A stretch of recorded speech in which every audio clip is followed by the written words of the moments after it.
tall, so not the biggest barbarian, but I'm jacked. It's a hair and braids. What if we put it into braids and then we wrapped it around and then we gave them the flowers sticking out and then what if we did this? Oh, purple! May I have another drink, please? Yes, you may. And he goes over. Put your hands up, it's better! No. Sarah, roll me a Constitution, saving throw. Yes, you. I'm gonna fight you. He sort of, you guys know who I am, right? Yeah. Goggles. You're Dr. Mole. Dr. Robot. What do you do? Take a moment to try to stop laughing. Okay, so I'm gonna do the same thing with the other one. Why not? It worked again. Hating on Batman. And I don't hate Batman, for the record. I hate the fandom of Batman. Oh, cool. Okay, That's the that's issue. way more people. It is. It's a Dang. lot of, like, actual human beings. Were you gonna You need to rub this crap off your neck and not smell like me, or Wolf at all. Just start rubbing his neck and just getting like. I am fairly urine. certain it doesn't matter what I smell like at this point. To a feline, you have wolf's piss on you. I'm just gonna point at my feline eyes. I have some time. You've just tuned in. We had the brilliant idea while we were fishing at the Dark Moon Festival. Oh, jeez. To do a dungeon with fishing poles equipped. Because why not? And so we drank all of the alcohol in our bags, and we equipped our fishing poles and our aquatic pets, and we went to do a dungeon. I feel like I need to close out.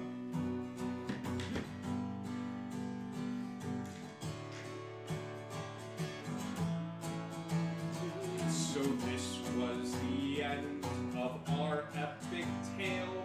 What holds for next week as the heroes set sail? We may find more family, we may find where things start. All we know is to follow our hearts. So our heroes set forth to pillage and to wander in the magical continent of wonder. We have one more question. I hope to not blunder. The question for you, dear friends. Do you wonder? Thank you, guys. Indigo Connect.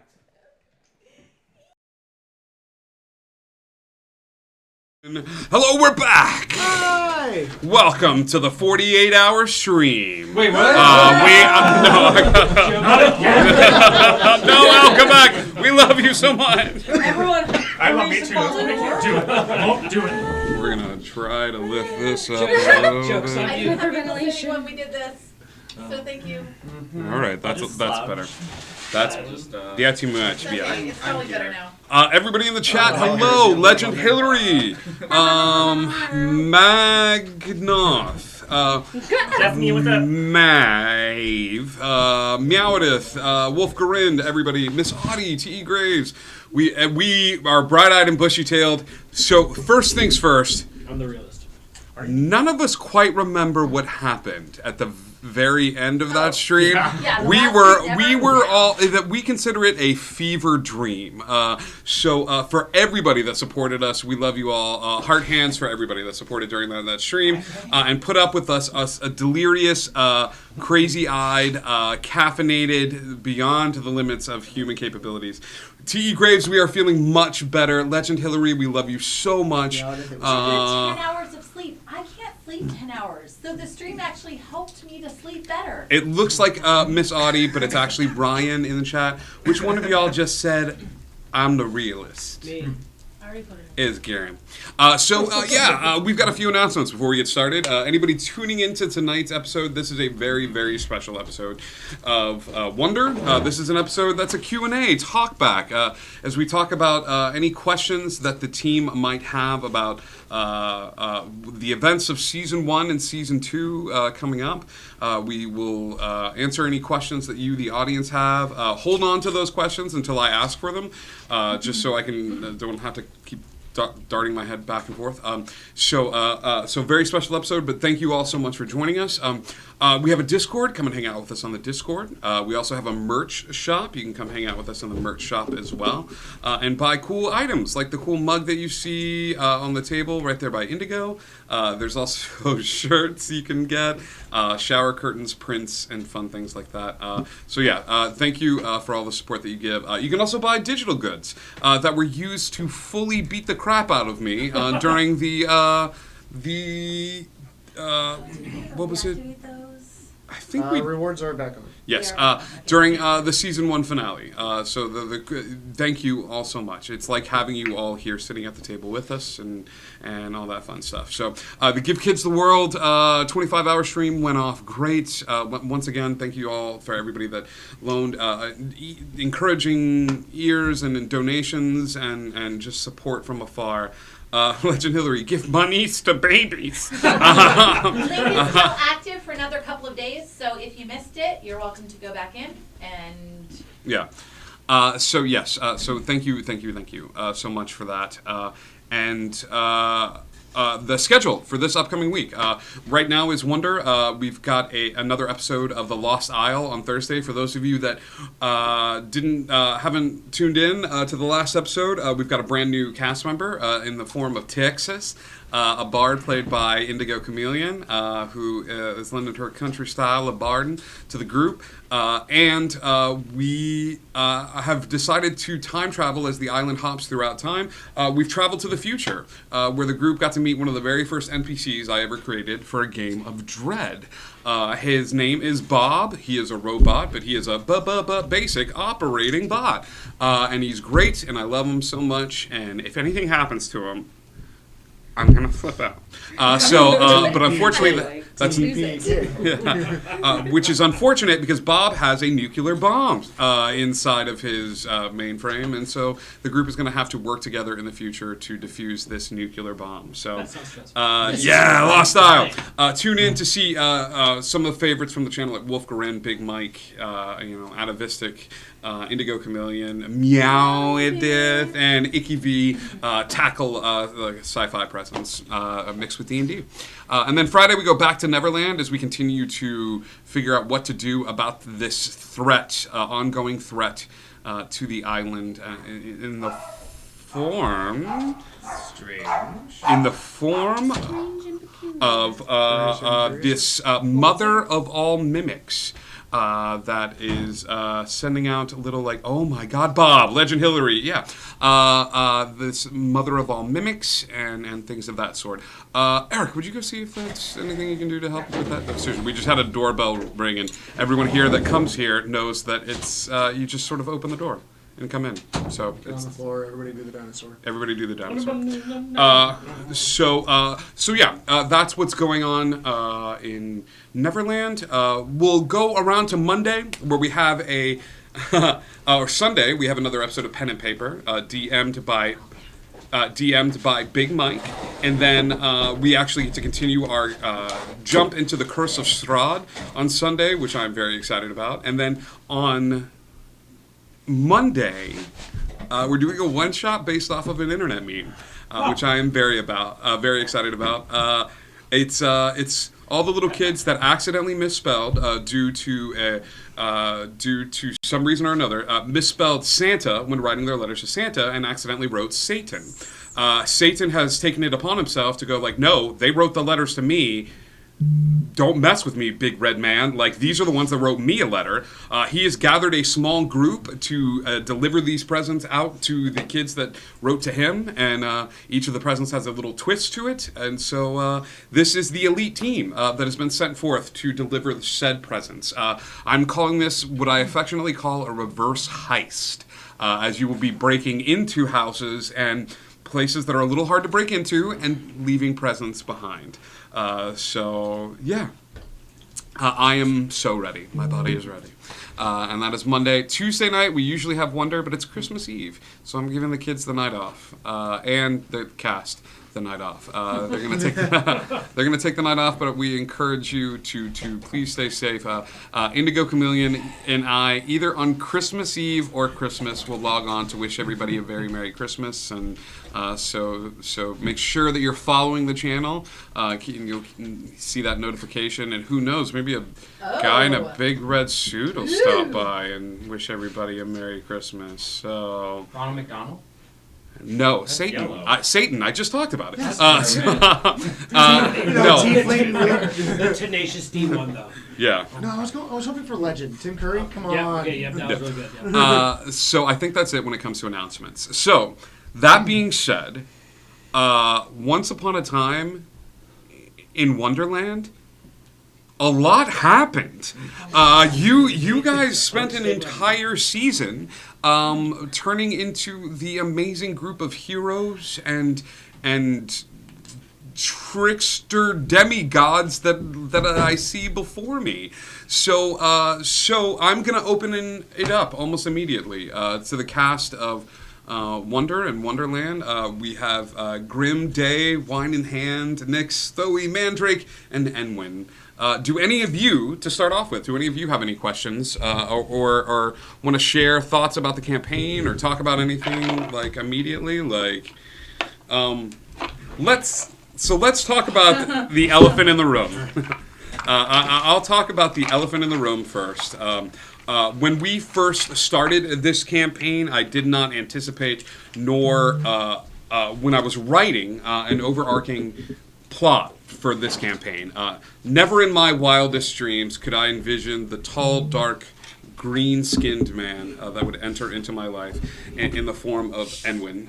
And Enwyn had quite a serious impact on the campaign, not only introducing Anansi as a god into the canon, but to introduce the concept of the Fae, whose presence was not at all connected to the campaign in any way whatsoever. And to be honest, I was delighted. I've always been a huge fan of Shakespeare and the connections to Mab and Puck. And always had those ideas sort of rattling around in the back of my head. So when we all came up with ways to tie our characters into this fantastical world, it was an added element from the jump. I also was very happy that at how conceited I was at the very beginning of the campaign. What I thought was this amazingly clever idea of piecing out for you these amazing futures where your characters would end up after years of adventuring.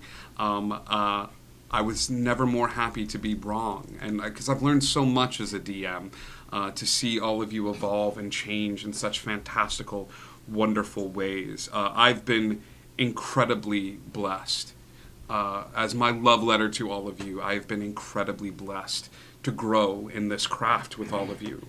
I don't think I'm not tooting my own horn here. I get compliments from people. I get compliments from all of you guys. It's like, oh, that was a great session. That was a great fun. If I am anything, I am a mirror that reflects back to you the boldness of character, the bravery, the cleverness, the heart that you all instill upon these characters. I'm not kidding when I say I genuinely look forward to coming into this space with you. And honestly terrified. Favorite moments? Moments that stand out in your head?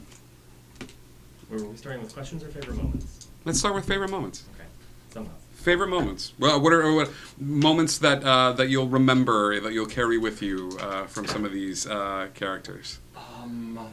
The Batman move at the end. Yeah, that was kind of awesome. The Batman move. Okay, tell us about the Batman move. Okay, so it started one day when I had to pick up Billy. He had some car trouble, and we decided to have lunch and just kind of hang out and talk. And I had kind of been formulating I don't want Mandrake to die, and he's gonna die eventually, because I don't I don't play safe enough for him. We are sitting at lunch. We are sitting at lunch, and Eric and I are having a sandwich. This is months and months and months ago.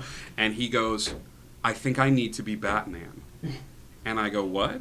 He's like, Mandrake plays too fast and loose, and I can't change the style of play. I need to have a contingency. I need to have an out. And I was like, what are you talking about? Like, this is before, and this was, he goes, let's talk about it, because I have a plan, but it's going to take a lot of time, it's going to take a lot of money, and I don't know if it's going to come off without a hitch. And I go, okay. And so before any of the stuff was going on, Eric was formulating a plan. I'm going to cheat destiny.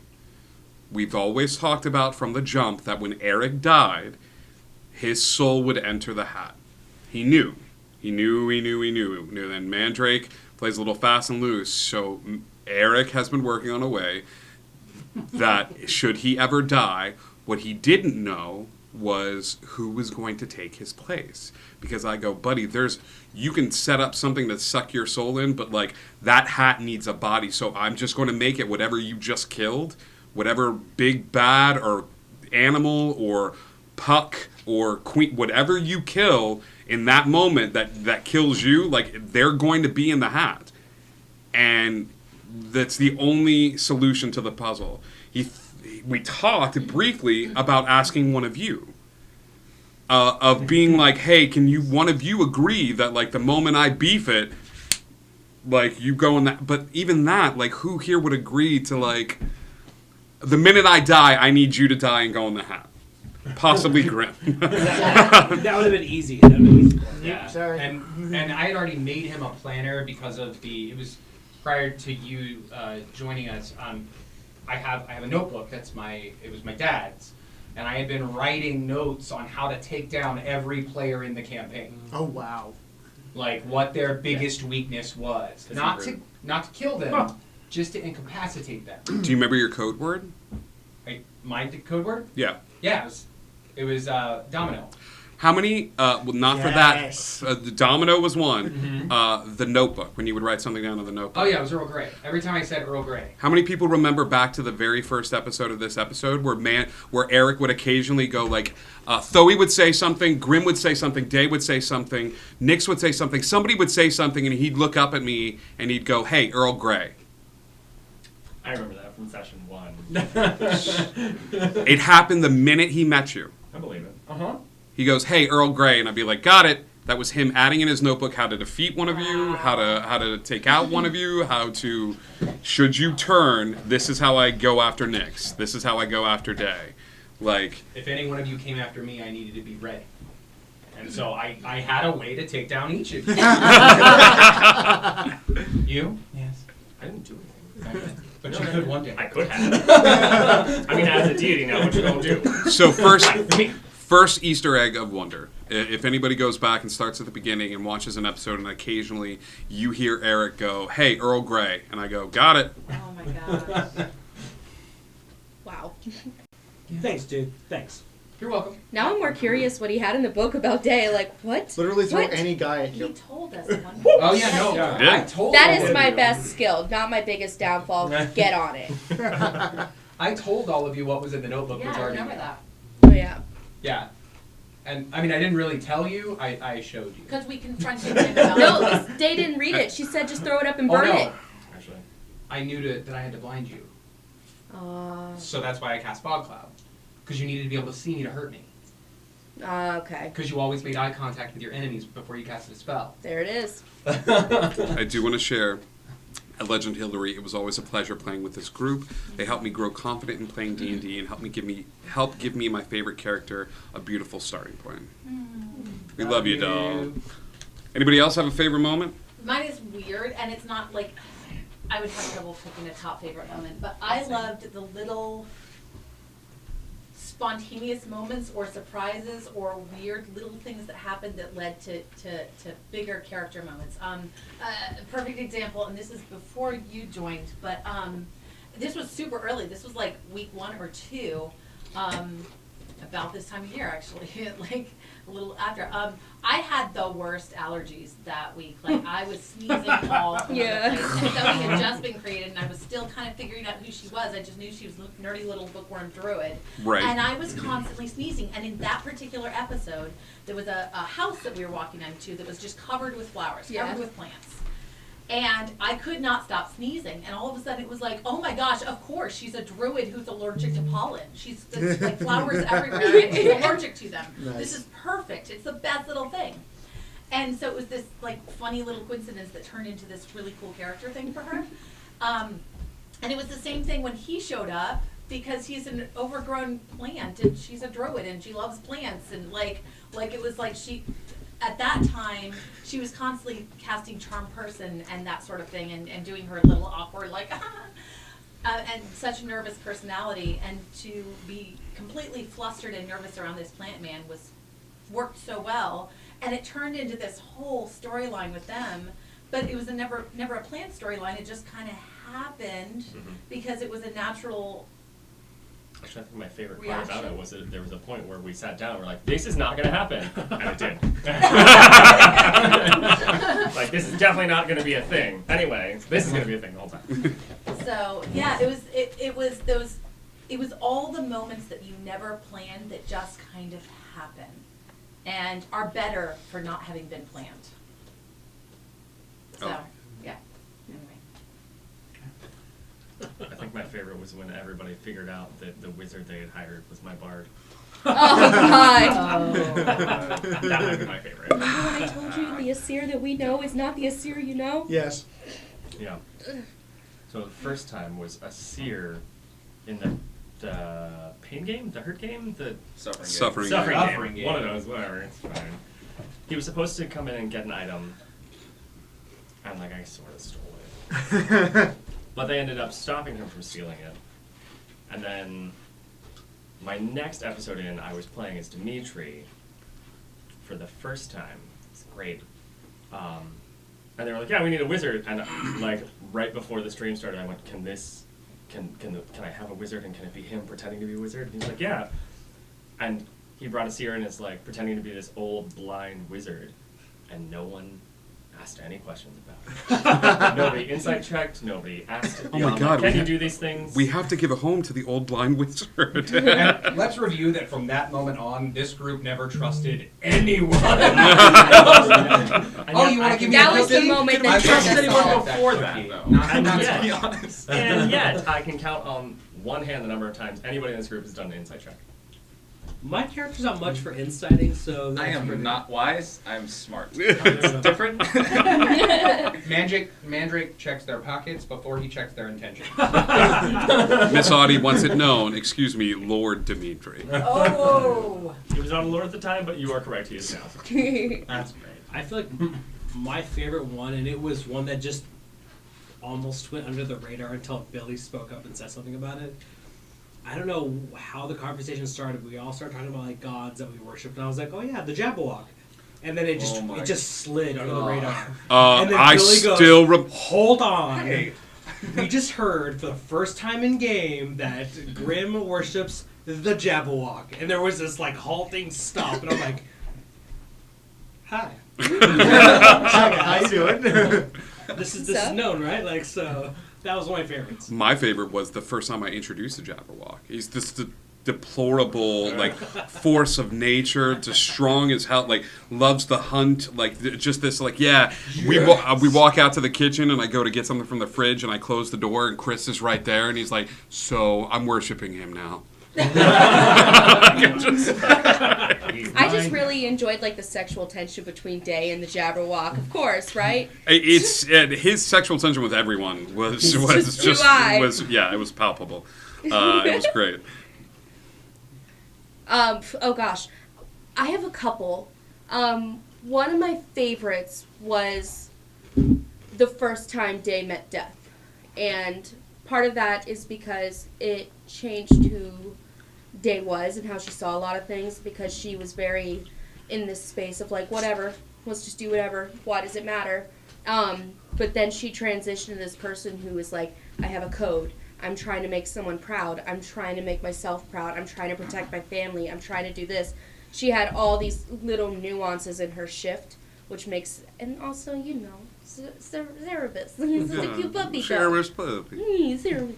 And then I think another one was the moment where we all just were told to sit down and talk, because it was really cool to hear. This is more as a player, I think, but it was just really cool to hear where everyone's heads were at that time, because we were all in a really high tense, like, I don't trust you and you don't trust me and nobody trusts anybody, so what are we doing here? Right. Moment. Right. So yeah. I think the coolest thing as a player was the mental hospital episode.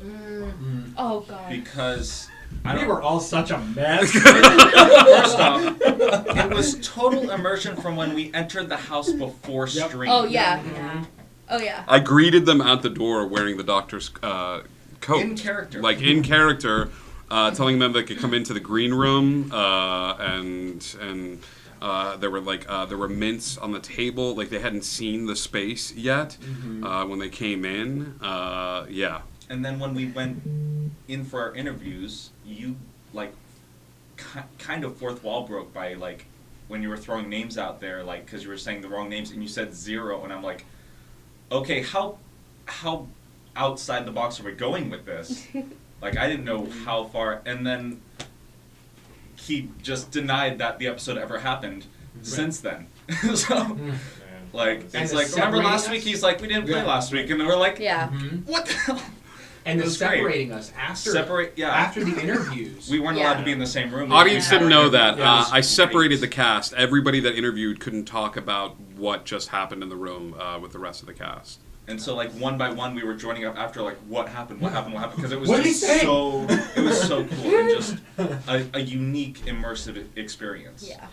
Well, Well, almost and made me just cry. so you know, because people are saying they're upset that you missed that.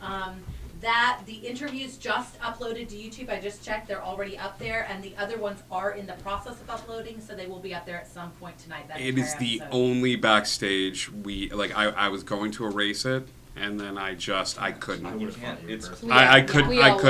They So tied it's so much together in that episode. Like, yeah. It's part of the episode. It's not. Yeah, it is. Yeah, it's not backstage. It's amazing. I also had to go back and rewatch it because I like that day was such a rough day for me. Yeah. See, to some degree, you guys all had like this walking away experience of being like, oh yes, Billy like destroyed me, like by picking apart some parts of my insecurities. I'm like, oh god, oh god, oh god. But it was so like perfect for story, and it was so good for my character that it worked really well, especially pulling the hood off and having like Grimm's fake ears, then pulling my hood off, and then exposing like that Grimm is just a facade. That Grimm doesn't actually exist. That it was so much more. It was really great. Yeah, I'm like, go ahead. I wish I had a really long day that day, so I was passed out on the couch for like a good most of the interviews. And I remember going back and watching it and seeing you take the hood off and going, oh my god! What? And then him asking you, I think, if he had the hood on when you walked by, and I was like, I was right there, I was just asleep. I remember finding out when I walked out of that room because he had us roll at the end of the episode. He had us roll 3 times during the episode. Like, who are you right now? Are you are you Zoe or Thoe? You know, like who are you?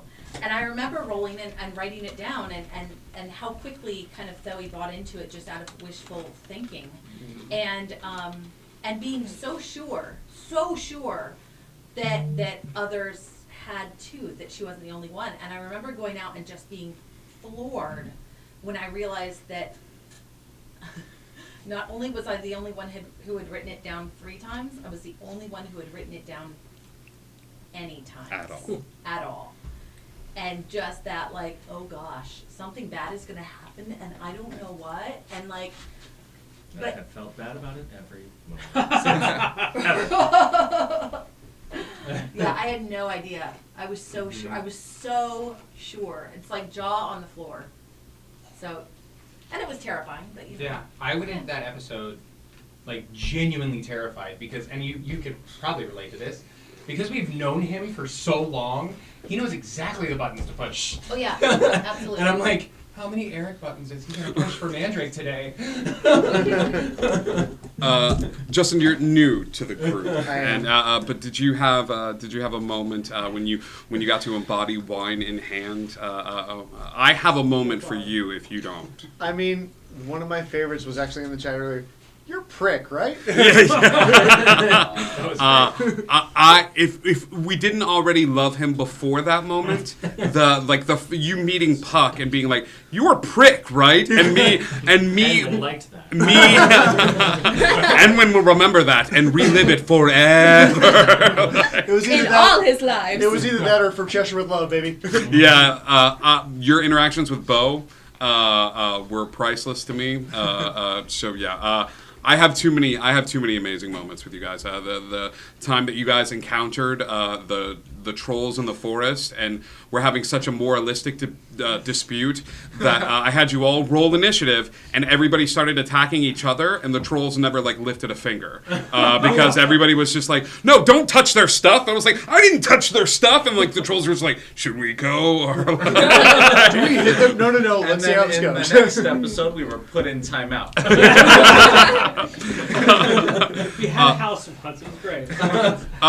Some of the NPCs that you guys took to and enjoy, I really enjoyed playing Bob, bringing Bob back for a little bit of time in Felrin's Funhouse and being able to explore that dynamic. You guys rescuing Flint, was very proud and remember so many fond moments from that.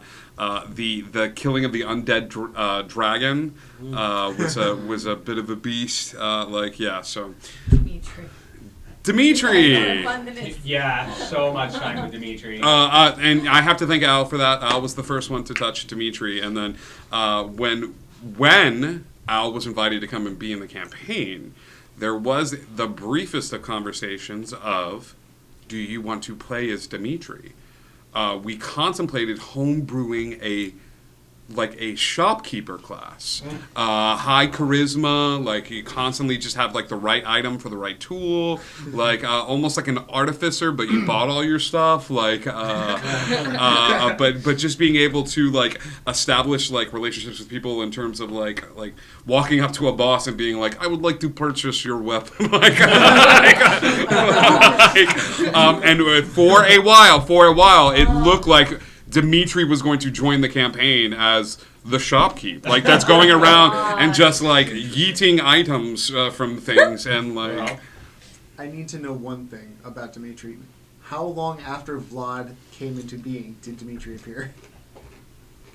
When did we start playing Bravo? That was back. That was a while back. For us. Sorry. No, you're good. Give me some time. I Alright. know where to find the information for that. I'm gonna open it up to questions if you guys have questions. Real fast. We all know who the best NPC was in the entire game. Let's hear, yeah. All on three. The most loved, the most cherished, and the most noble of all NPCs Mom was clearly Justice. All right, I have a person who banished her regularly. That says otherwise. Who? Oh no!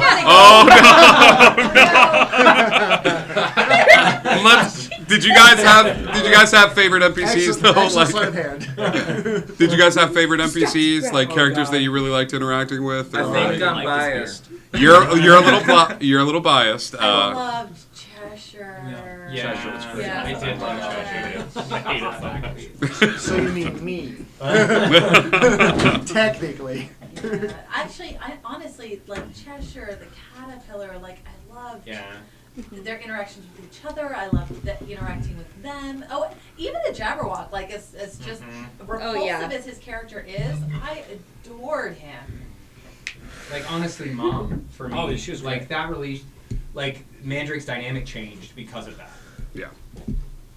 Yeah. For a while there, you guys were living in the mansion, and you had Mom and Dad, and Was that inspired big time by Umbrella Academy? Absolutely. I was sure it was. It was, however, for a while there, I got worried because I was worried that I had a bunch of murder hobos. Not that you guys are all murder hobos, but for a while there, it was just cool. Let's we're starting to come into our powers a little bit. Let's go. I don't know what you're talking I need a moralistic center. I need a mom. Like, I need somebody that's going to be like, hey, you need to work on this, you need to do this. And then I was like, so why don't I just give him mom?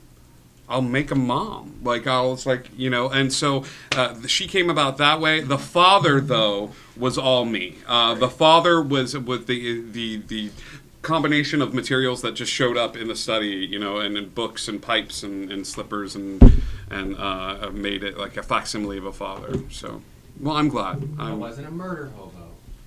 I was just a hobo. I didn't kill that many people. I stole their things. But season. Pronunciate that. Audie says season 2. Get mom back. Facts. I always liked Harvey. Like, I mean, I'm more partial to that, but I like the voice of Harvey, his personality. Like, he was always that thought. Like, hey, take a second. Think about what's gonna happen. Think of the consequence, and then react to the situation. And he kind of brought Grimm down a little bit from being like, let's go like mess stuff up. So I like that. I like it. Thank you. That gives me insight into what you guys like and stuff like that. Questions. Questions. Oh, Spider Lady too. Vicky said the Spider Lady. Oh, Francine. Francine. Oh, you guys like Francine. Yeah. Oh. I love that you introduced her right after I was like, Mandrake hates spiders. We're going to bring a giant spider. I'm so glad. Well, and I loved getting to see Enwin around all the spiders. That's why Dave was like, I know exactly where we're going. Yeah. Oh, hello. Do you mind spiders? No, not at all. You can have whatever you want. You are precious. Good. I'm so glad. Oh, yeah, I saw that. Questions from you guys? So many. Okay, so what originally had you planned on having happened at the Dark Crown? What originally I had... if you can tell us. Okay, yeah. So the item that was up for grabs in the Dark Crown was a quest item that I was going to tie into Neverland. I realized I was dropping lots of things in other campaigns that would reference that, but in Neverland, there is... I don't know how much I can talk about. What I meant was, not what did you want us to do there. Right. You kept referencing something had happened to make the Dark Crown the way it was. What was that event? What was that before Enwin told the story about how it before was? Enwin told the story there. Okay. So what I always envisioned was that this was the death place of Alice. Because the entirety of the area is influenced by her telling of the story, that had been in campaign notes from day one. That eventually, by hook or by crook, I've been referencing this ceremony, this ascension, this plot, and it has always been a crazy magical spell that would time travel to send her back into time. To send her back to this point where, I can mess with the original story. I thought about the first episode of Wonderland being, at the time of, the Cheshire Cat's around and the Caterpillar is around, and then I was like, no, that's what people are expecting. Let me set this hundreds of years after this. They've all been deified, but I still want to tell this story. I love this original story. Which way do I go? And the Tea Party. So I want to have a way to get back to it. The Dark Crown, before Enwin told the story, I always envisioned a spot in Wonderland that was forever tainted by the person who helped create it. And Alice got to a certain point where she lived a very happy life, came back maybe on her deathbed, and I thought, okay, so if I'm going to go, and I know I'm going to go, one, I go to a place that makes me happy, and two, I go to a place that's nice and relaxing. I go to the beach, and I prop up a chair, and I embrace eternity looking at the waves. The problem is, I can't have her just die and not have it mark the land that she created. So, when you guys got there, not only did I put you there, I put you in the spot that she died and gave everybody perception checks and investigation checks, and everybody whiffed the roll. Twice. Twice. Yep. Yeah. the bones, the little like bits of sparkle and Yeah. stuff like that, yeah, are all of the creatures that instinctively, when they don't know any better, walk to the beach, stop, and just keep sinking into the sand. Oh my god. To pay homage to Alice, like, who just was like, I have to stop here. Like, I have to. Animals, creatures, they don't know why. If they have a certain below an intelligence level, they just go to that spot, and they stand, and then they, like, disappear into the dark ground. Okay. That was the original plan for that. And then you got to that part in the story, and I'm like, oh, that's better. I gotta throw my baby out on this one. Like, it's better that, like, it was this cyclical, like, self-fulfilling prophecy of, like, was it always like this, or did Enwin make it thus, or, like... Yeah. But that was the original plan for the Dark Crown. What was everyone's like high-low moment? Like biggest high, biggest low. Biggest high was when, for me as a player, one of my favorite things was getting to really, really bard. And so one of my biggest highs was when we were trying to get Thoe and Enwin to dance or kiss, and I was going back and forth with Bob, and then I got up on stage and started singing and everything, and everyone was just like so there and in the moment, and it was a really, really fun time to get to play. So that was really great for me.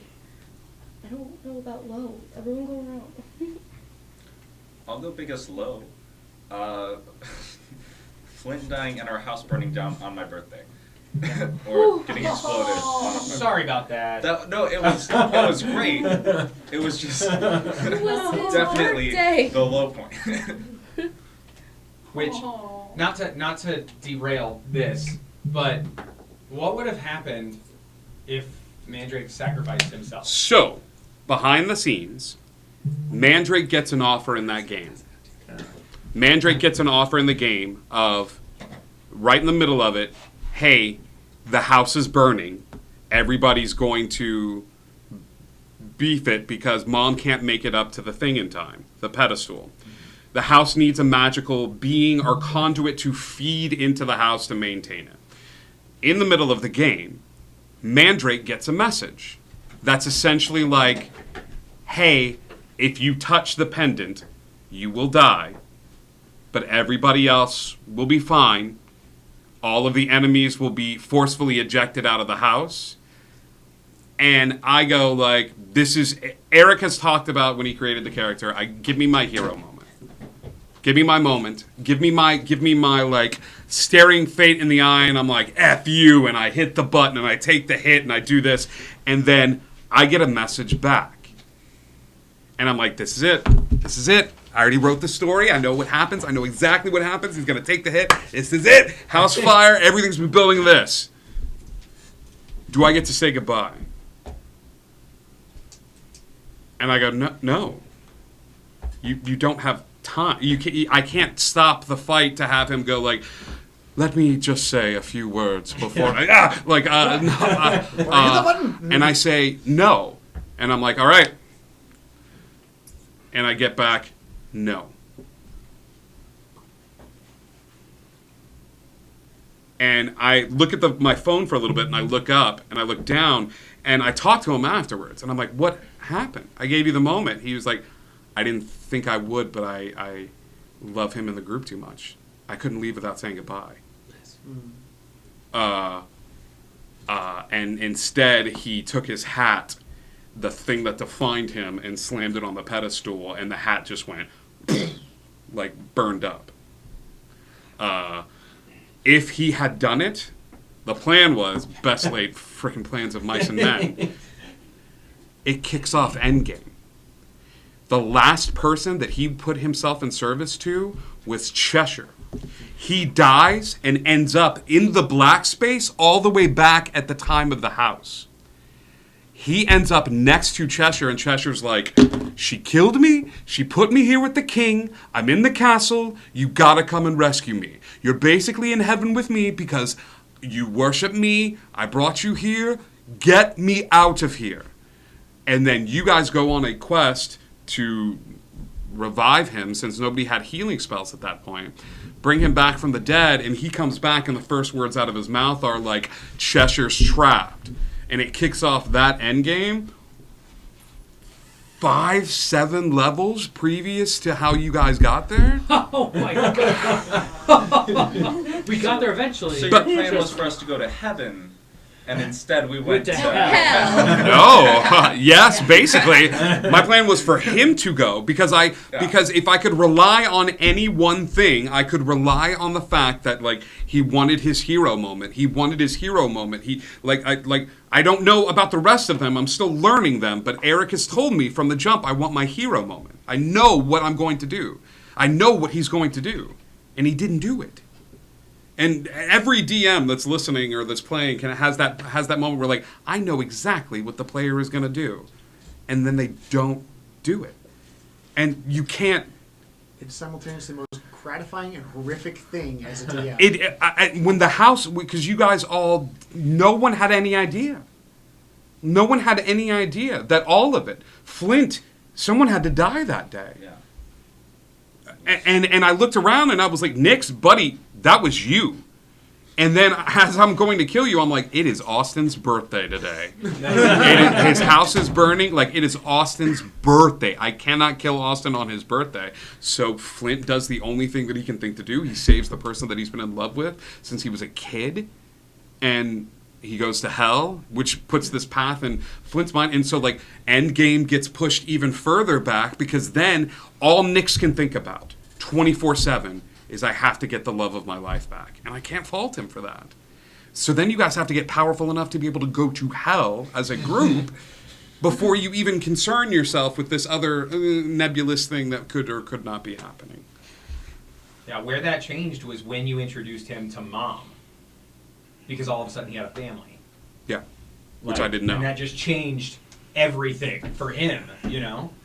Like, yeah, Eric still wanted his hero moment, but Mandrake wasn't ready for it yet. Yeah, which is so great. then he built a body and got it and lived. Yeah. I got my hero moment in my new body. Highland as a character is probably something that would not stand out to anyone else in the audience or anyone in the room because of Zoe's character.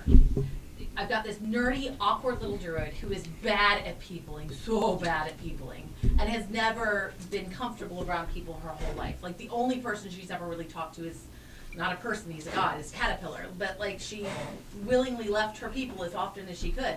And then she's suddenly surrounded by this group of other social characters who she just isn't interacting with well because she's not good at it. So she's got all these wonderful characters reaching out to her, and she's not responding as she could or should because she just doesn't know how to because she's just so freaking socially awkward. And then the one person she gravitates towards is in some ways just as socially awkward as her, but has really no interest in interacting anymore. Like, she's the one going to this person who by his very nature is like, cool, we can like talk. Are you done talking now? Because I'm going over here. So the one person she's reaching out to, there's nothing back because he by his very nature is not going to be responding to this kind of energy, this kind of romantic-esque kind of energy that she doesn't even quite understand. And so it was heartbreaking to see this journey as a character. And so the one moment that probably nobody else would remember except for you, but the one moment on the roof where he's like, hey, stay for the night. Just stay here. And it wasn't a sexual thing. It was just a, hey, stay for the night. It was reaching out because till then she'd been reaching and getting nothing back. It was the first reach back. He reached back, and it was for her, it was a path into starting to be able to build relationships with other people too, because it was like the first person that she'd reached out to that reached back. And I think for her, that was a high point. Because it helped to kind of shape who she became and her being just a little less awkward. Yeah. Which of course leads to the low point when, you know, he completely rejected her and walked away for God. But, you know. Awkward. What? I know. It sucks. But here we are. But here we are! But anyway, but yeah, but also sucked for a character, but important to story and important in his journey. Yeah. And something that absolutely, and we talked backstage about why that was a really necessary path for both of their characters and why it fit in story really well. You know when something is right for story, even when it sucks. And it was so right for story, which is why it was happening, even though it sucked. And I think that that's one of the big things that we've probably encountered more than one time in this campaign, is when things are really sucky for our characters for whatever reason in that moment. But it happens because it's meant to happen in the story, even if it's not planned. And good or bad, it's just part of the story because that's where it belongs in the story. And we find that on our own, usually by surprise. But there's something beautiful and terrible about it at the same time. Yeah. High point for me was probably like the third episode, I think. Because I had never played before, like at all, until this campaign. And I was really nervous about it. Like I've been on stage, I've acted, all that stuff, but this was like, this was a lot more than that. So during that fight that broke out between you and Thoe. The direwolf Wait, fight? which one? Yeah, the first one. There were a couple of them at the beginning. The first one, that when I shoved the Wonderland drug into Grimm's mouth to calm him down, because like that was the moment where I was like, oh no, I can do this. This will be fine. Such a panic. You telling Puck to F off. Oh. Even though you knew you were going to die. Like you kind of established that. You were just like, I'm going to die. You discovering your hat back at Dimitri's after you thought it was lost forever to all time. The first time you cast Charm Person on someone, and it was the first time I'd ever seen like a nerdy character cast Charm Person, and you, instead of being like turning into Buddy Love, instead of being like, hey, how's it going? I'm Thoe, and I want to, you were just like, hey, how's it going? And like I was just like, the first time when you died, and you were like, I would come back, but I can't do that to my animal side because I think he would be happy to die. And you were like, if you need to debuff me and weaken me completely, that's fine, but I can't do that to him. Yeah. It was the first time I was like, oh, like this is just a part of, like this is like a voice that I do in your head. Like you don't have to. And you were like, no, it's not fair to him. He deserves to be happy. Was the first time. The first time that you and Princess got to interact after a long time, and I forget who you were talking to, but you were like, I just want her to be happy. Like, don't worry about me. I just want her to be happy.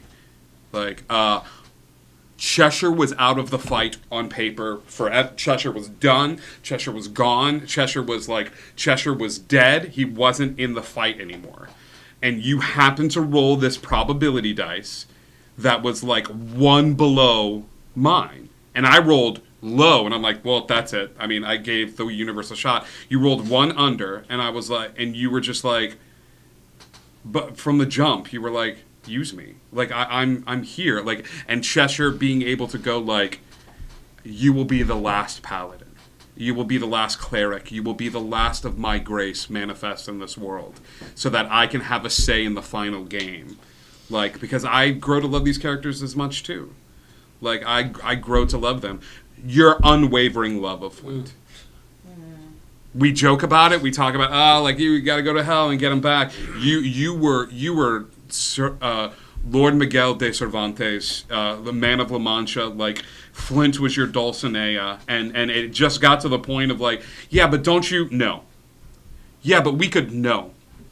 You don't understand. This is the love of my life.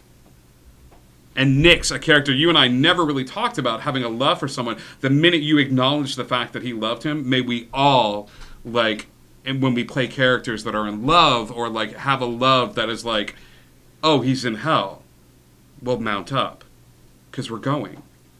That was a great moment for Austin. All of my top moments for you guys. Yeah. It was great. If I could share, like, well, because I want to piggyback off of what I imagine was the high moment for Grimm and you, was one, the lowest was when I died the first time. Because that was like a huge blow, because I didn't expect that to happen. And, like, I'm pretty sure, like, what we would all feel like when our characters die. You know, you have that sense of like we spent so much time building and working on this character, trying to figure him out, and then they die for the first time. Like that was something wild.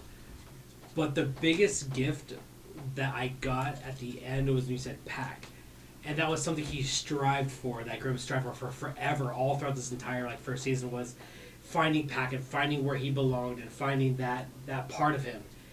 And it took that last fight, that last big moment that was like he found Pack, he found his wife and his kids, and he got to live this amazing life. And that was the most, that took me a second. And like it took me a couple of days to actually come to terms with like, it's cool, like he's gone, but it's cool though because he lived this incredible life and he got everything he wanted. And it was just a simple word of he found Pack, the most powerful few words I'd ever heard in probably 10 years that happened in like this one game, and it was incredible. And that was one thing that was my biggest moment, my biggest high, and you gave it to me in seconds. So Grimm's death.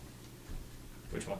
The very first one. The very first time was my first death as a DM, and I didn't know what to expect. And I don't know if you've probably experienced this, like the first time you had to kill a PC. Yeah, but it was funny. You were there for that one. Oh my god, was it the kid? Yes. I'm eating me dragon. This one, I was perfectly fine. Like I was fine with it. I was into it until I look up and I look at all the players' faces, and everybody's like hurt. And this sounds callous, but I didn't like everybody's wrecked. And I was like, we're just telling like in here like and then I look over at Chris, and Chris he's like looking at everybody and he's got tears just streaming down his face. And I'm like, what is going on? And then Chris does this. He's got his stuff, he's got his tablet out, and then he goes like this. He goes, and he closes it. And then as soon as he closes it, I go, oh God. And he nods at the table and gets up and takes his stuff. And for the first time, there's no Grimm at the table. I mean, they make it through the fight, they make it through, and everything is like, you know, it gets better eventually, but like at that time. Can we talk about the sand? Holy shit! Oh my god! Can we talk about the sand for a second? That was some stuff. Some crazy barred number had to be rolled in order to get it. I was planning on making this. This was 3 to 4 episodes of a quest you were going to do for Dimitri. And then this sand, I'll come up with a sand that takes him back, what? 30 seconds. 30 seconds. 30 seconds. 5 rounds. What could they possibly do in 5 rounds of combat? But I'll invent this sand that one player will have control over.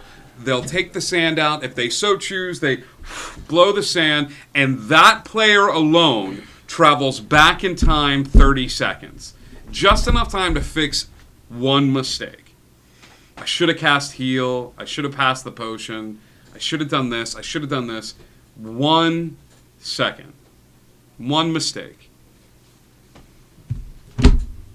You're welcome. It was so fast. It was oh my God. so fast. One thing of combat where everybody's numbers just weren't hitting. But attacks were missing. Puck was getting away. Grimm dies because he holds down Puck. Puck uses Finger of Death. Puck is walking away, and I'm like, okay, well, they're gonna have to figure this out. And Puck is getting away. He's the new big bad. And Enwin goes, 2 days after getting the sand, Al goes, fuck. I use the sand. That was such a struggle. And everybody I turns really didn't want to. their head, and I calculate it into my head. It is seconds before he dies. Uh-huh. It is seconds. He travels back in time 30 seconds. He shows up, and he's like, "Don't touch." You said like, "Don't touch him. Don't do it. Don't touch he went him." to go after him. Oh god. You all played that brilliantly because you knew what the future held, but you all kept him. You all maintained and did the same actions you would have done because you didn't know any better. Yeah. Even though you knew where it led. Yeah. That was nuts to me. I think. I can't believe that. I'm still in shock about the sand. He drew like wider, just like sand. Blah! Yeah, it was like, Yeah. I hate everything. I know, Day giving that sand to Edwin was probably like the best part of that Yeah. because. Yeah. Because at that point, nobody else would have saved Grim. If only Edwin, or if Grim knew that Edwin loved him so much. Thanks, buddy. Well, my highest point was when I started hating Grim. Thanks. Oh. It was right after one. It's tied between like a really insignificant moment and one of the like favorite moments of D&D ever. Was right after the house burned down. And we were We got shoved out the door. We got shoved out the door into the mouth, and we were standing there, and we opened the portal to the Cheshire Club, and you stopped him from going in. Yeah. And right then, Edwin went, "Are you kidding me?" And that was when Edwin went, "Nope, I can't. I hate him. How can you treat people like this?" Coming from the character who essentially spent the first few years of his life being shunned and hated, walking into a group, and he was like, "Well, they belong to me now," and having you go, "Nope, you're a danger to the rest of us," instead of standing with him. And I was just like, well, Edwin hates him now. It was a fight or flight response. And Oh, I'm aware. I'm So- aware of why. That's what that but would be. that That's what that would be. I do have to say, through the entire campaign, how everyone just played to what the character would do, no matter the circumstances. Like, I think that was the coolest thing, is just like... Sure. No, but seriously, like, the choices that were made that were so in character, even if they weren't the best choice. I mean, it really immersed, at least my experience, playing. Yeah. Sorry about most of them. No, it was great. I mean, that's the thing. We weren't. It's not that we played the game to win. We played the game to tell a story. Yeah. And I think that's the most like unique. You know, can't really have that kind of experience in any other form. Kind of thing you get from D&D, and that's one of the coolest things that. Icky V says that was her turning point. After that episode, I watched every week, religiously. Well, that 58 seconds of that speech talking to you is probably that is my proudest 58 seconds of D&D ever. Amazing. Like, Amazing. I'm very proud of that. Meowed says you all prioritize staying true to the story over the concept of winning at D&D. Right. Yeah. You knew this decision was going to hurt you mechanically or physically or but you had to make the decision. Yeah. Thoe choosing to choose madness over like the fake world over the real world, like, because that's what Thoe would have done each of those 3 times. You know what I mean? Day going and siding with death, you know what I mean, and like knowing the stigma that would present upon her, and sort of ruin this sort of like everything's great and everything's fine and nobody ever dies in Bard world, like it's just but knowing that, like, no, this is who she is, this is, you know, I have to accept that, like, all of you guys, it's great. Audience, let's open it up to you guys as well. Can I finish telling about my highs and my lows? Oh, sorry, dear. Sorry, yeah. Waiting. Go. Tell me. That, and then I think the other high moment that I really enjoyed with Edwin was super insignificant, was the only time he flat out lied. Oh, no, do they know? Do they know? Yeah, of course they know. Okay. It's like, players knew was when... Did they know the first time that significance? you got cut. The first time that when you died. Yeah. Yeah, when that got cut. Of course, the players know, but unless we're thinking about 2 different things. No, I want to. You continue.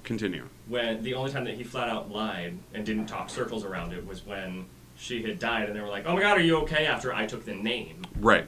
from I don't even remember who it was, but and I was like, "No, I just need to get out in the sun." And you guys were like, "Are you sure?" And I was like, "Yes, that's what happened." Oh, when you brought Chance back? That's the one. No, when you died and I took Chance's name and it hurt. Oh, yeah. And you guys were like, "You all right?" And I was like, "No, I'm fine. I just need to get."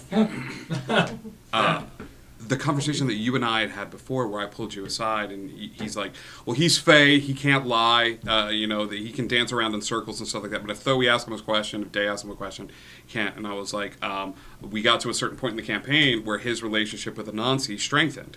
Yeah. And I walked up to him and I said, "Congratulations." And he was like, "What?" He was like, "You can lie now." Yeah. Anansi is the god of stories. You were the first Fae in existence to be able to lie. Yeah. And I think my low was when Edwin absorbed the seed. Oh, Yeah. We got raided. Whoa. Oh my gosh, we just got raided.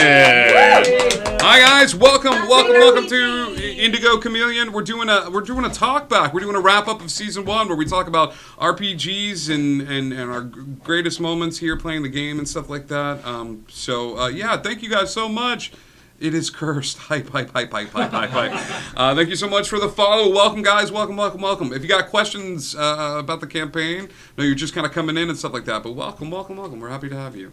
Yeah, after he's done talking about the seed, there's a question here that I have. Yeah. Did anybody anticipate that? Oh gosh, I didn't even. No. I remember coming to you and going, "This is a thing that I might do. I'm gonna start talking about it, and I'm sure they'll talk me down." And instead, you guys argued with each other, and I was like, 3 times I tried to start talking, and you guys started arguing. And then you were like, "Nope." Well, boof. He sucked. Yeah. So much. Your fire speech is really good though too.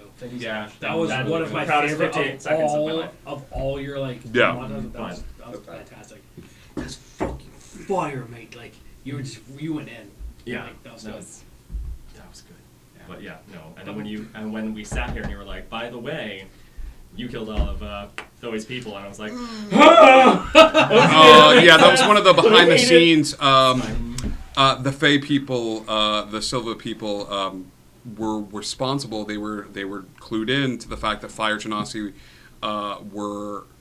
One of them was going to bring about the end times, was going to bring about the end of the world. A great fire would walk the earth and scorch it to the ground. And so Enwin, in his life that he was having trouble remembering all of that information of, he shoved the seed inside of his chest and he got all those memories back like that. One of those memories being, as he looks over at Thoe, that I don't think you guys were privy to, was the fact that he killed her people. He is the one that systematically and without remorse started slaughtering Fire Genasi, and he had no idea. He didn't remember. He didn't have any clue as to why he had done that. And so there was this moment where he looked over at Thoe and he was just like, Yeah.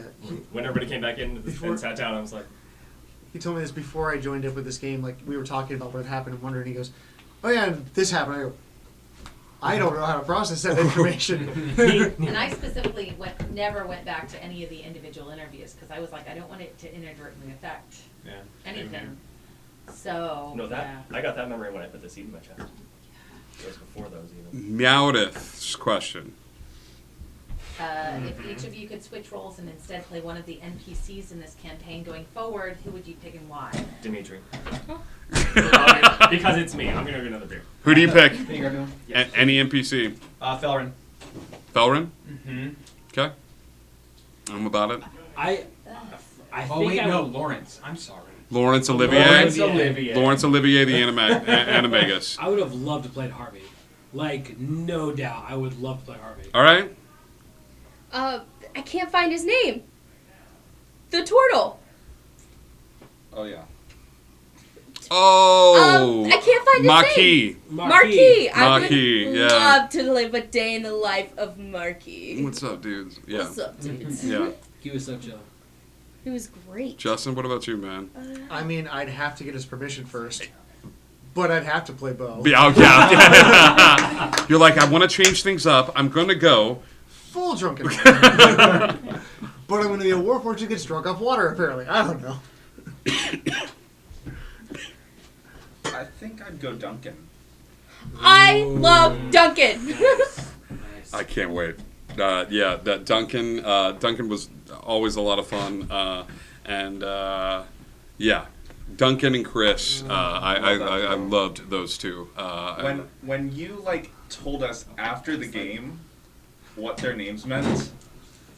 Dunkin' Donuts and Krispy Kreme. Yes. Yeah. The Celestial Deer was the most. Oh, God. I knew you loved Justice. I knew you loved her. I'm still so upset that I did not pick up on that sooner. Oh my God. Legend. T, what about you? Do you have a?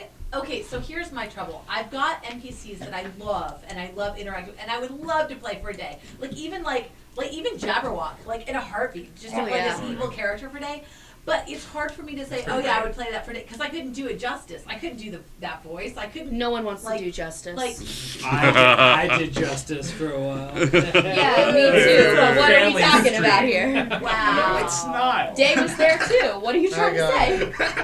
But I yeah, did Justice. so it's hard to pick a character that I want to pick because I like the character, or it would be fun to play it even if I don't like them as a person, but that I also feel like I could get away with in the same way, in a way that would do them justice.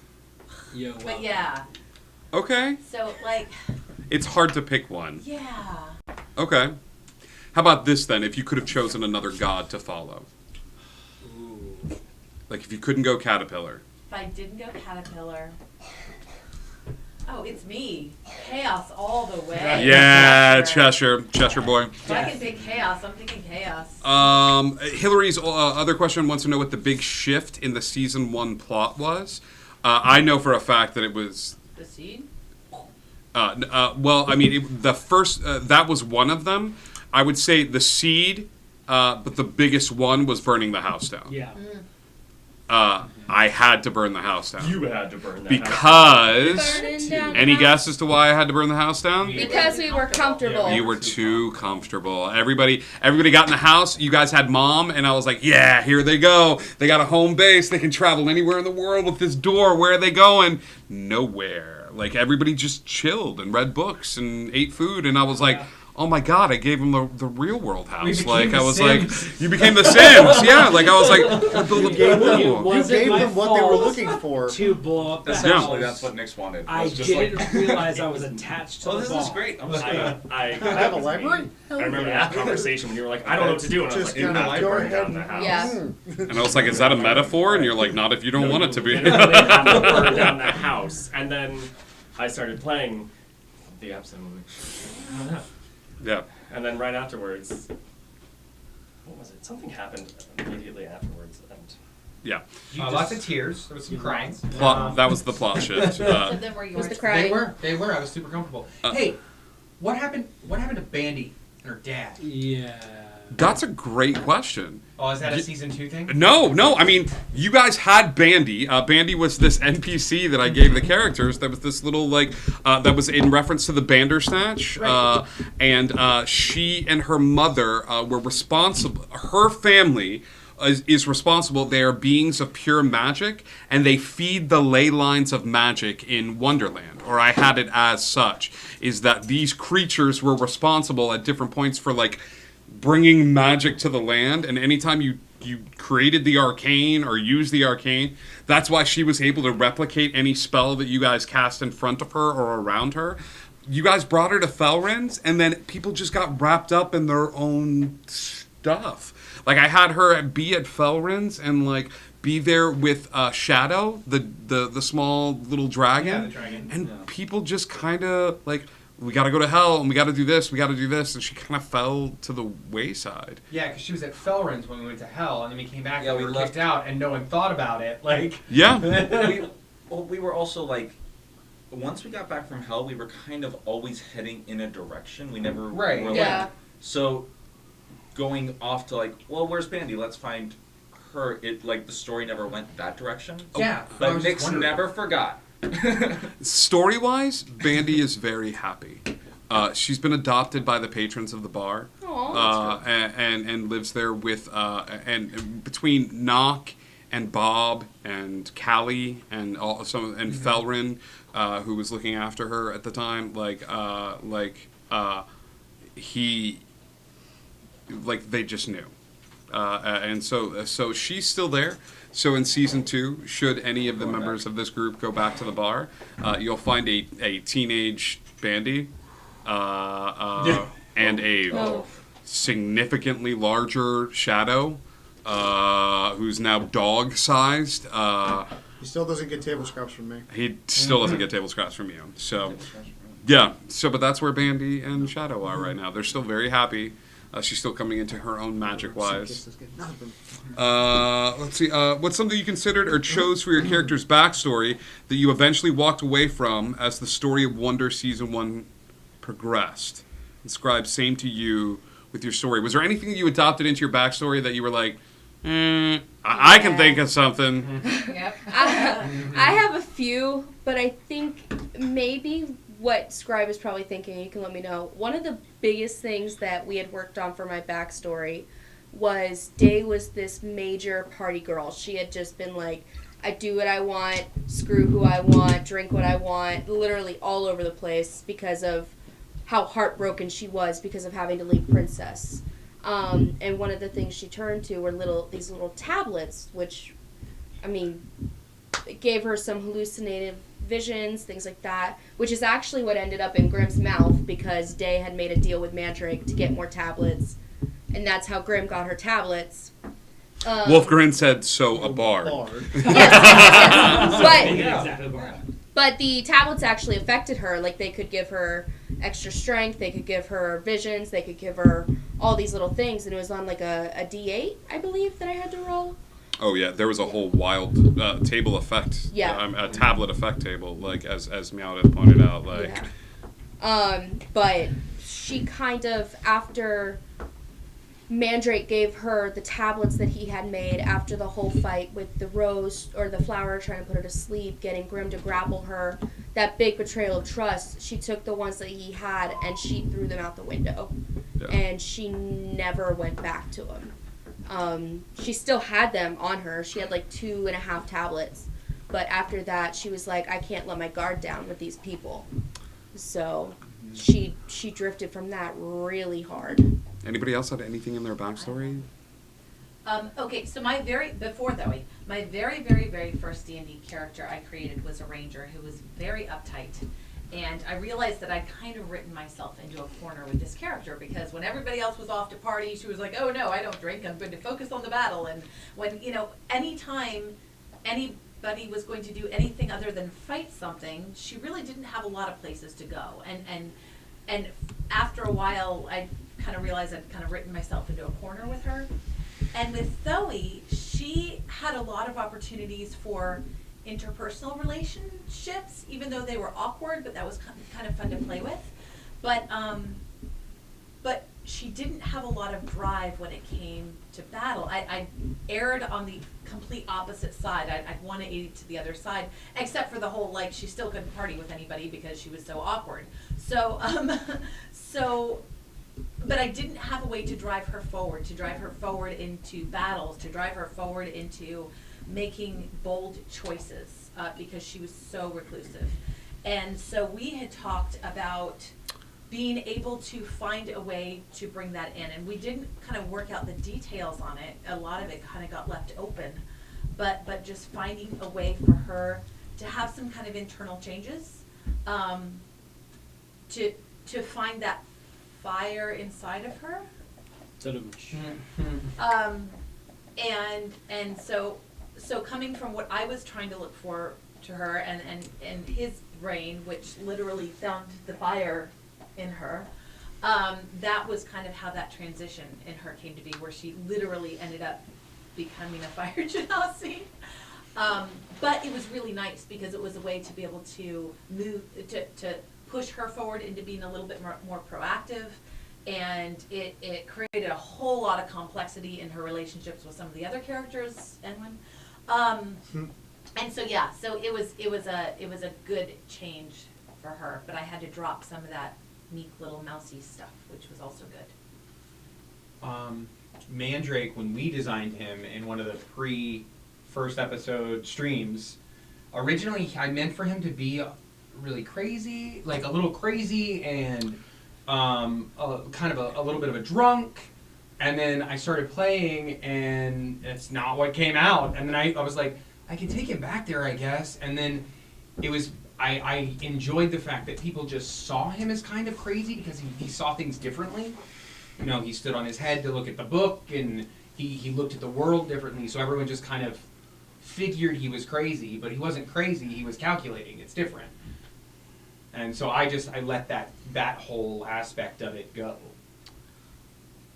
You got one? I kind of like. I mean, I got two. So Grimm never in the backstory that I originally wrote for Grimm. Grimm was just part of a small tribe. He lived with his family, and then it was time to like, hey, be off and go do your thing. It wasn't until like the skins started happening with like the alpha skin at the very beginning and Gray and Harvey that it was like he started to find out like what he was actually made of. And having these driving forces where Billy's like, hey, so this could be an idea. And I'm like, wow, that's really cool. Like we should work with that. Like let's play with this idea. So I know like for a while you and I bounced like ideas off each other of how these different personalities kind of affected the way he saw the world and the way he kind of interacted.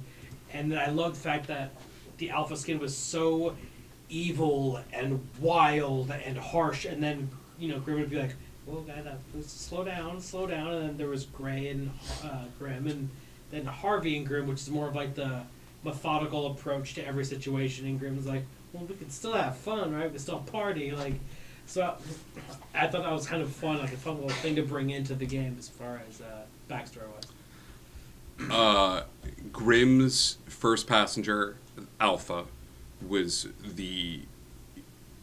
a spy for the Queen, and was going to be there right up until the final encounter, where he was going to be retooled as a human, as the wolf right before the final battle left him completely, and shared all of the weaknesses that she had learned about the group from the group until he kicked Alpha to the curb. And then Nyx was going to be betrothed to Princess because of his backstory and because of the situation present, and it was going to be something that was set up and explain a little bit about what was going on in the kingdom, what was going on there, why it was pressing for him to leave. Like, Nyx was going to be Princess's betrothed to be the potential next king of Wonderland. And then I sent you the second half of my backstory. And then I went, nope. Let's talk about the future. And what happened to some of these characters. We talked a little bit about Wine in Hand retiring. Yes. And going to the bar. What we haven't talked about is Wine in Hand is still going to be at the bar. Yes, he is. When things kick off for season 2. Yep. You're going to be stepping. I'm stepping into some new hoops. Yes. Hi, we love you, Ginger Sheep. You're the best. So you're stepping into some new hooves. So tell us a little bit more about this individual. Trovik. Oh, goodness. Trovik is a Minotaur. A Minotaur artificer. Okay. What's he look like? He is about 7 foot tall, reddish brown, fairly shaggy looking hair, horns curving a little bit forward and down, and is constantly fiddling with something. Okay. Just, hands are always busy messing with either his tinker's tools or like polishing the warhammer that looks like an oversized claw hammer. Mm-hmm. Trying to like tidy up something. Mostly Humphrey. Okay. Where is he from? He is from a land outside of Wonderland. Well, Wonder, if I'm Yeah. If I'm remembering our conversation proper. It is... there it is. I found it again. Fosh. Anybody familiar with the map of Wonderland? I have it right here. There is a small area by the name of Fosh. You haven't explored this area at all yet. We will learn more and more about this area in Season 2 as the world is about to get bigger, y'all. All of those little unexplored areas on the map, places that have been in the background for a little bit of time, are going to be opened up to each and every one of you. So we will talk about that as well. We lost Grim. He had his out. He got his pack. But you're not coming into us as a stranger for Season 2. See. Who are you going to be playing in Season 2? So I'm very excited to reprise an old character I did for a one-shot, Fix and Dash, who has... I love playing the characters. They're so much fun to play. There's a lightheartedness to them, a super willingness to just please and be in these moments of adventure and excitement, and I really love playing them. He's super charismatic and owns a tavern, and it's going to be fantastic. But my one big question is how he's going to come back to Wonderland, being from where he's at now. So the question is, where's he at now? Hell. He was in hell. Delightful. I was in hell for a while.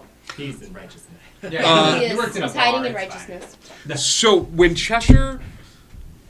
the followers of Cheshire pass on this mortal coil, you're familiar with that they go to this place. Each of the gods gets their own, in my canon, in my version of the afterlife, there's not one plane that they all go to, because each one sort of worships and holds true to certain things. So when you worship Cheshire, you go to this area that is a lush green place that the all wild magic comes from, and the people that are there enjoy this sort of chaotic environment, reminiscent of the very first adventures in Wonderland. But not only that, but I've never talked about this with you guys. I think they are the ones that determine what happens when a surge of wild magic happens. Oh my The god. wheel of wild Oh, magic! It's less a wheel of Hotter wild than magic. ever. Is less a wheel of wild magic and more everybody's hanging out, they're playing, and a Janine voice, "We got one!" Everybody rushes to a spot, a small area opens up, and they all go, okay. Do we want to do, no, this, get rid of this one. What about this? We haven't done one of these in a Can while. we turn them into a potted plant this time? No, that's stupid. That's one vote for potted plant. Like, how many people? It's like, no, Jerry, put your hand down. Like, one of these days I'm going to get here before any of y'all get here, and they're turning into a potted plant. So it's just this area where you get to watch TV all the time and decide these spots of where these wild magic spots happen. But unfortunately, when Cheshire was gone, these souls had to go somewhere. So Cheshire did the equivalent of and this is religious and stuff like that. Anybody familiar with the concept of Abraham's bosom? Yes. I was reading a lot of theology at this point. Abraham's bosom was this small portion of hell that gathered souls before, I think it was before the crucifixion. Before the coming of Christ, and it was almost this listen, he's coming, he ain't here yet, so we're just gonna map off this small area for you, and as soon as he comes, you guys are you'll be good to go. You'll be all set. The harrowing of hell, and that was but it's in hell, but it's this reserved spot. So that's where Fix and Dash were. They were in Cheshire's. Do you remember the name of the bar? It was Righteousness, right? Yeah. Righteousness. Righteousness. I literally said it. Righteousness. Slow And a part of the bar was called Cheshire's Reserve, in reference to the alcohol and his people that he's reserving, that he's holding on to until he comes back. And so the minute he gets released, the minute the king dies, all of those souls go up, and you're like, yeah, goodbye, everyone. oh shit, like, Okay. you're still here. And Cheshire would say, like, I've got big plans for you, boyo. Like, I was like, your job, it ain't done yet. And you're not dead, so there's that whole thing. Like, we're still not quite sure how you wandered down here. I knew I should tell you that. I left Twine at Albuquerque. Yeah. So I'm not dead, and he's Dash. Dash ain't dead either. No, Oh, the squirrel boy. isn't dead. I hate it, but he's not dead. So why don't we just call this a little whoops-a-doodle on my part, a little error in accounting, and we're gonna send you back to the world of the living. Okay, that's on me. And you just go represent the brand as best you can. Have fun. Yeah, leave People still use gold, right? Here's 100? No, 1,000. Make it 50. You drive a hard bargain. Listen, I'm gonna send you to a friend of mine, wine in hand, because I'm worried you're too dumb. But people often Just nobody shows up. Why? I don't have nearly enough to deal with this man. I think wine in hand is sitting at the counter, and he's like, it's funny. Like, now that I'm not here, I don't have that, like, one annoying patron. Like, I was the one annoying patron. I was that guy. So who's gonna... Oh no. I have many regrets. Oh! How many drinks can I have for this, please? Just dumps out the coin. Slide that way, hand you one tankard. There you go, buddy. It's for both of us. He's gonna drink half and pour the half on Dash and be like, look. I'm drinking for two now. Like, You are a strange man. Snag all that up. so let's say that you are strange. So when season 2 opens, Fix and Dash will be at the Cheshire Club, hanging out, and some of you will recognize them. Some of you will not. going to be an education. And we will do that. Day, what happened with her after Dimitri pulled her away from the battle? And Which you still had an effect on him. Thank you. yeah, and sent her off into the world. I have an envisionment for her and what she did with her time on this plane. But Yeah, go ahead. you, No, yeah. go ahead. You were saying something. I think Death would have called her back as soon as he was able to. I think being taken out of the battle because of a deal she made would have made her hurt so bad because she loved these people so much, and she said, please, please, please don't let this be when they need me, because she's support, she's a healer, she's a charmer, that's what she does. So Dimitri doing that, I think, would have pushed her over the edge, and he had no other rules other than, I get to tell you when not to fight. Right. So I One think battle. One battle.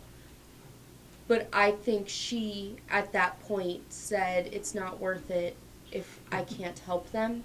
Yeah. So how I envision it is that once Dimitri got her where he wanted to, she would have called upon Death. She would have called upon him, and he would have asked, or she would have asked him in very simple words, I'm a follower of you, but that doesn't mean I can't escape you.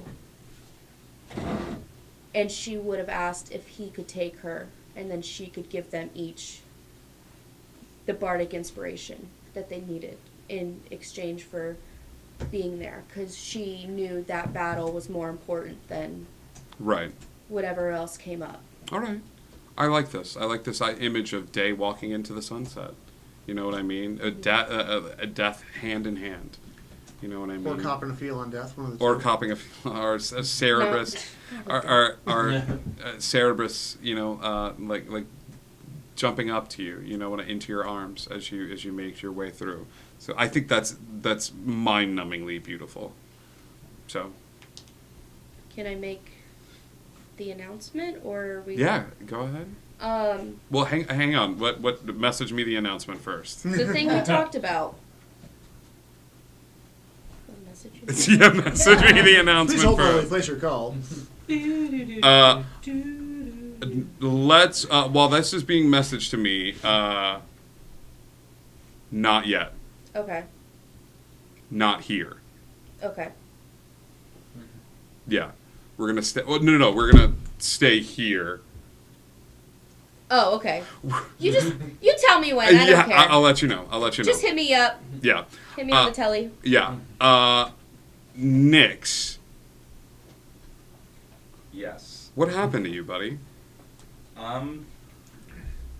Well, Nyx has kind of had his path throughout all of season 1, and I haven't really deviated from that. In terms of like backstory, like there's nothing I threw out there. You know, he's very much been on a path. Flint was added on, but he's always had a goal, and he's always gone towards the goal. Okay. But he's kind of had. He's been slow to react to things because of what's happened to him, and so I'm gonna kind of treat him becoming a god and then going back to being a human as a kind of soft reset for his personality. Okay. And on top of that, he's not going to be there to start off season 2. It's the first time the cast is hearing about this. When we start season 2, one of the things that's going to draw people together is Nyx is going to walk into the Cheshire Club. He's going to spend a happy day and night with Flint. He's going to give Flint a kiss.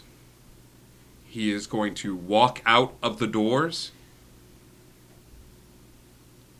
And no one knows where he went. He is not able to be identified by magical means. He walked out of his own free will. He walked out of his own volition. He walked past wine in hand with an odd look on his face. So much so that it gave you pause as he looked over at you with this unrecognizable look. And he disappeared off the face of the earth.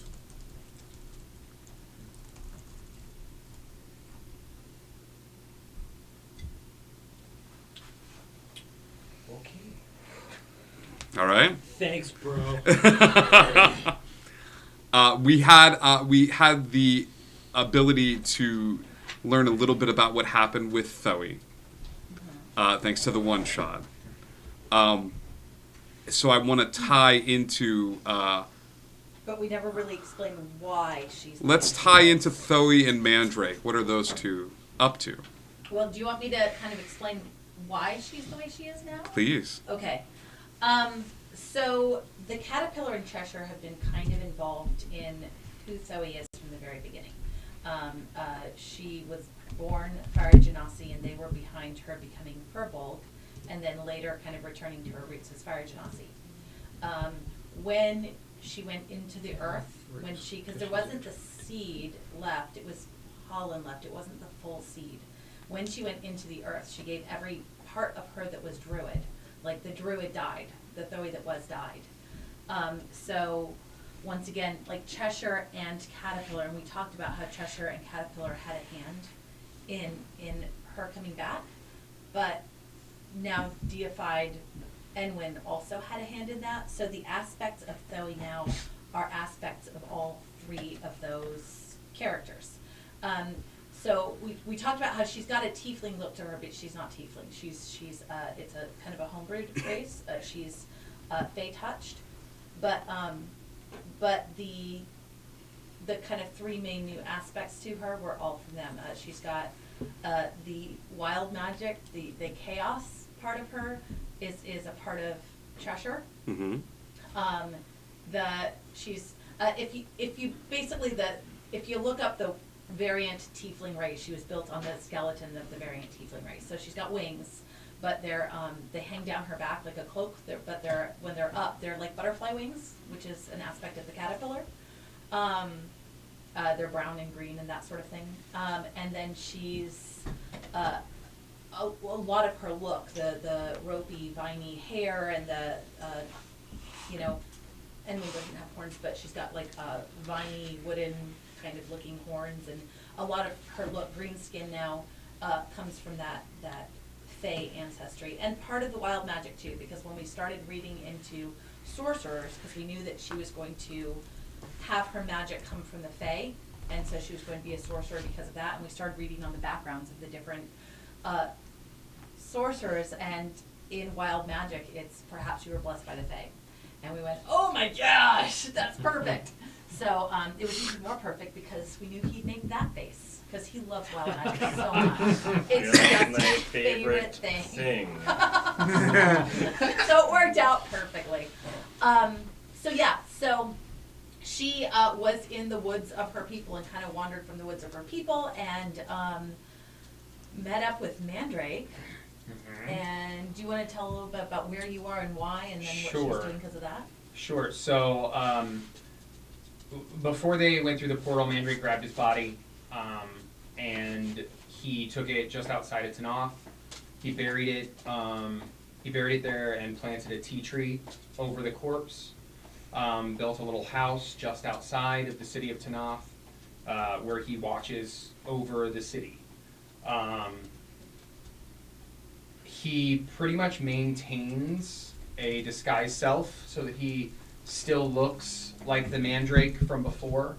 But it was alluded to in at the end of the episode that there's whispers of a porcelain man who can be seen watching at the castle anytime anything's happening. So he's still maintaining that watch over the balance between the Red family and the rest of Wonder. He delivered, for a while, he delivered cabbages, and that was one of the ways that he kept an eye on the Red Keep and the Red family. But then Thoe came along, and he hated delivering cabbages, so he let Thoe do that. Yeah. Because they've maintained somewhat of a relationship over this time. We discussed. I won't say that because we didn't actually finalize that. Never mind. Okay. But yeah, that's basically it. He, the children of Tanoth call him Daddy or Father, or Papa. That's one of the things that happened our very first episode. Some gnome children ran up and called him Papa. So that's why that happened. I think that's pretty much it, yeah. I have to establish dominance with Al occasionally and take characters away from him and turn them into NPCs. It's just something I do to be like, I am the dominant one here. I did it with Dimitri. Enwin was becoming very powerful, and I wanted him, so I took the toy and I made it mine. And I showed that on Sunday night. Oh my gosh. Because Enwin is now a god in Wonder, and Can we move that way? Can we? Yeah. Okay, so can we just say? That way, because remember when she firebolted Enwin? Right. Okay, so I need to say. Okay, so first of all, Thoe ends up knowing, and we had established in her backstory from before that she. Excuse me. All I did was nod. I'm waiting. It's fine. Go on. Please, I'm she spent fascinated. a lot of time at the library, and so the cabbage route is so she can get back to the library and this and that and this and that. She hates cabbages, by the way. But anyway. So, okay, Continue. There's a tiny bit of a story to get to this. So in creating, in retooling her with basically a new race and a new class, I also had to pick a new background. And the biggest thing was, because we were looking through a lot of different backgrounds together, and the biggest thing was I did not want her to be mopey, and I did not want her to be sad and caught up in the past. But the background that fit her the best, because of all the stuff that happened with Enwin, was Haunted One. But part of Haunted One is also, I took this really, really horrible thing that happened to me, and I put it over there in a little tiny box, and I don't want to talk about it. So, we're great. So, and I was like, okay, this is great, and so we started the episode on Sunday, and I'm like, okay, she's happy, she's great, she's in a good place, she's moving forward, things are awesome, oh, okay, I found her, I like her, and he hits me with Enwin. And I did not expect it. I wasn't prepared for it. I was like, Enwin is old. Enwin is over there in a little box, and she doesn't think about him, and she doesn't talk about him, and he is all the way over there. And he brings Enwin in that I was not prepared for, and I didn't know what to do because I'm in Zoe world, and the only thing I can think of to say is, go away. I don't want to talk to you. Go. But I can't do that because I also know that this NPC that he's brought in has something to share, and I don't want to stop it. And I also could not physically speak because I have, and you couldn't see it on stream, but like everybody else at the table could see, that suddenly it was just waterfalls. I could not breathe, I could not talk, I could not function because I was so set to have Enwin over in a little box. And at some point I think he got out everything he wanted to say, and I was like, okay, bye. Like I couldn't get anything out. And we'd already established, because he talked in that conversation, I said, will you be there? Let me just have 1 second. Okay, here. go ahead. So, really funny, sitting on my couch watching this happen, Cheshire was the first one that walked up, right? Mm-hmm. Yeah, Cheshire walks up, and as he starts describing him, I went, no, don't you dare! Yelling at my TV. And then it was Cheshire. I was like, oh, that's fine. I know you're watching. And then Edwin walked up, and I went, I will kill him. Can't confirm. Yeah, he was sitting on the chair, and I didn't believe it at first because I was like, who is it? And you're like, brown pants. I'm like, no, he does. But, and you as said my brown face pants, and is you didn't doing say this, shirt, and I went, oh, Yeah. he does. and as my face is doing this and I can't control myself or breathe, I also suddenly went, oh gosh, oh no, oh, he probably feels so bad right now. Oh, Billy probably feels so bad. I need to not look so upset. Oh, he's probably feeling really bad for doing this to me. And I was like, control. But I had said, hey, we're going into battle. Are you going to be there? And he was like, no. And I was like, okay, whatever, yeah. And so we move on, and then we get into this battle, and there's 3, what I'm thinking of as like demonic figures up here, 1, 2, 3, and one of them putting a crown on her head, and I'm thinking, okay, big bad guys, and then we've got the cards over here. So I'm thinking, from a player's perspective, I'm going, okay, these are your like secondary battle NPCs. These are your ones who are going to be a little bit stronger, and then we've got our big boss at the end. Great. And so he asks who I hit, and I'm going, I'm not going to pick off the little secondaries because I want to hit a little harder. I'll just hit one of the 3 bad guys, like the 3 little floaty demony guys. And then he's like, which one? And I'm like, the one in the middle that had a crown, sure. That makes sense. And so I cast Fireball because it was like a fairly strong spell, and I could hit pretty hard with it. And it was like the look on his face was like, are you sure that yeah. And I had no idea. Like, it never occurred to me that they were going to be the 3 people who visited the forest. The fact that out of 8 different things I could have hit, the one I picked was Enwin with fire?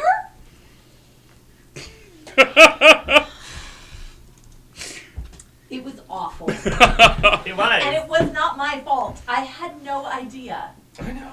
So, But still happen. Enwin is not going to be joining us next season. What? I don't get to be a god? No, Fine. I get to be a god. Who do you get to be? I get to play Trovik's older brother, actually. Oh, you get to play an older brother. Yeah, I get to be Olo, the halfling. The halfling blood hunter, yeah. Well, he's adopted, obviously. Oh, okay, gotcha. Yeah. Well, more like we grew up together, and he just kind of stayed with my family for a bit. So Okay. he's my older brother. Halfling, okay. And we're going to learn a little bit more about who he is and what he can do. Blood Hunter? Yeah. That's the one. Okay. Yeah, it's going to be fun. I can't wait. Same. We have some amazing characters that are going to be joining, and the dynamic of the party is going to be very interesting, to say the least. I'm looking forward to seeing how things fit and the stories and the worlds that open up for each and every one of us. We cannot thank you enough for tuning in for season 1 and watching these characters grow. And I got to grow with them as a DM, as a storyteller, as a D&D player. Our first channel, we sat out front in our living room and tables and these chairs. We did not have a space. We did not have cameras. We did not have microphones. I mean, we just had this want to. I mean, we had. We had 3 of these little 920 webcams. Yeah, we had 3 of the 920. Yeah. Can a player choose to worship and win? Can a viewer? How about this? Little tidbits for everybody tuning in. Things you will encounter next season. You will encounter the Church of Enwyn. You will encounter Yeah, I'm terrified. certain gods that you have yet to interact with. You will encounter the kingdom of Fosh and everything that takes. You will find Nyx in some condition. Go find you. You will travel to the opposite side of the continent to visit Nyx's home. Nice. You will confront the man that burned your house to the ground. You will learn the sordid past of Mandrake Madigan's family. Look, the whole reason I came to Order is because I heard rumors of a big porcelain man, and I wanted to study that. Yeah. And you will also discover the kingdom in the sky. What? We're going to a city in the sky? Castle? And that's where we're going to end tonight's episode. We love you guys so much. I'm very excited. Icky can update the map. Yes, all of you, thank you so much. Indigo Connect. And hey, do you wonder? We'll see you all very soon.